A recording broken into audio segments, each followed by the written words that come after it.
What's up everybody, my name is Tyler. Today we're going to be going over how to do a simple oil change on a vehicle. Then we're going to be covering everything from the tools required to proper filter installation, different types of filters. You're going to go over how to jack up a truck and what to do with the oil when you're finished. So in order to complete this task, we're going to need a few things. We're going to need a drain pan, we're going to need an oil filter wrench, a ratchet for the drain plug. Sometimes you need a ratchet with a certain type of bits in order to take off a splash guard. Obviously you need your filters, your oil, and then a jack and your jack stands, so that way it's nice and stable for whenever the truck is lifted up in the air. So there are several different kinds of filters. You have your traditional oil filter, you have a paper oil filter, and then you have your air filter.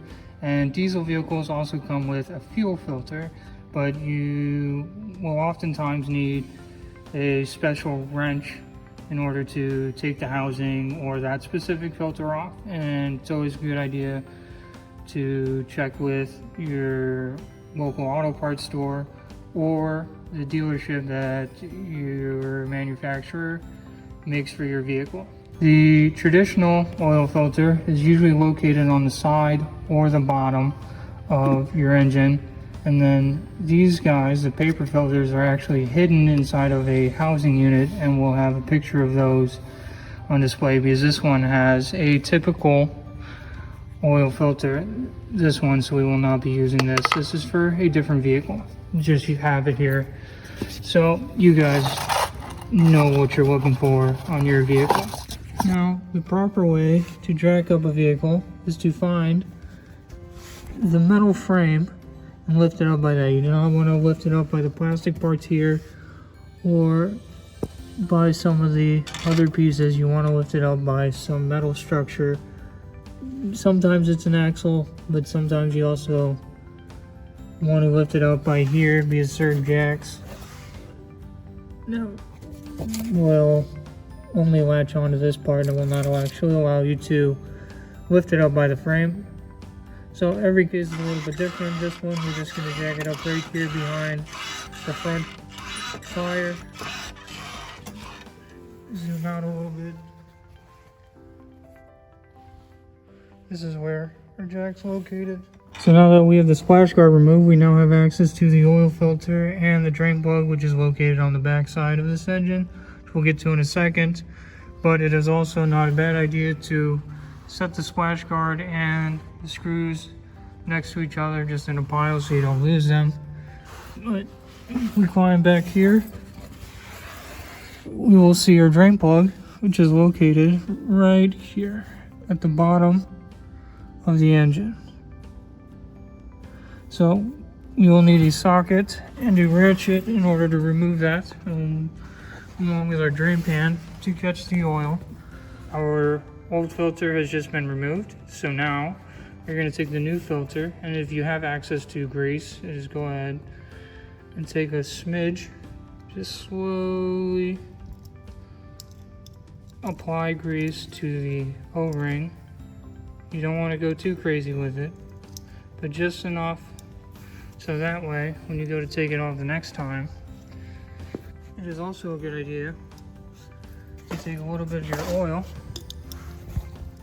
and pre-fill the filter.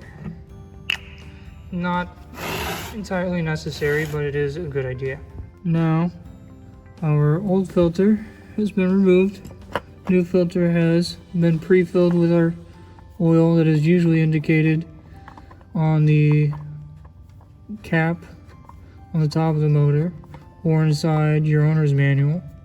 But we're just going to spin it on. Again, remembering righty-tighty, lefty-loosey. Clockwise to tighten, counterclockwise to loosen. And you just want to go a little bit past hand tight. So that's hand tight. And we take a wrench and we just give it another quarter turn. And that will ensure that next time we go to take it off, the heat from the motor does not make it melted to the surface. Now that we got the oil filter on, we're going to go ahead make our way back to the drain plug. We're going to break it loose with our ratchet and socket. Again, every drain plug's a little bit different. Sometimes you just need a ratchet. If this is indented and you just got 4 holes instead of a hexagon, then you'll just need either a 1/2 inch drive or a 3/8 drive ratchet. But I already broke this one loose, so we are going to just spin this freely. Again, reiterating that counterclockwise is to loosen and clockwise is to tighten. Make sure you get the oil inside of your drain pan. Now we're going to find our way back to the top of the motor, where we're going to remove the oil cap that will tell us what kind of motor oil we need. We have our filter right here, and we're going to begin filling up our motor. We're going to want to clean it out first. But our air filter is usually located in a box. It looks something like this. Some of them are triangled. They're not always shaped like that, but they usually have these little tabs. Sometimes there's 2, sometimes there's 3. Sometimes you need a screwdriver to pry those off because it's in a bad location.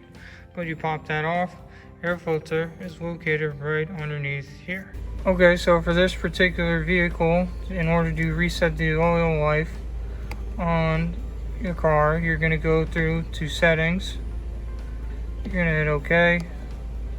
You're going to pull up a number of things. You're going to go to information, and they'll tell you auto start stop, tire pressure. We're already on oil life and we're at 11%. So we're going to just go ahead, hold that down. Oil life reset successful, and we're back at 100%. Thank you guys for watching, and I hope you guys enjoy the rest of your day. Also, it is a good idea to go ahead and change your oil every 3,000 to 5,000 miles.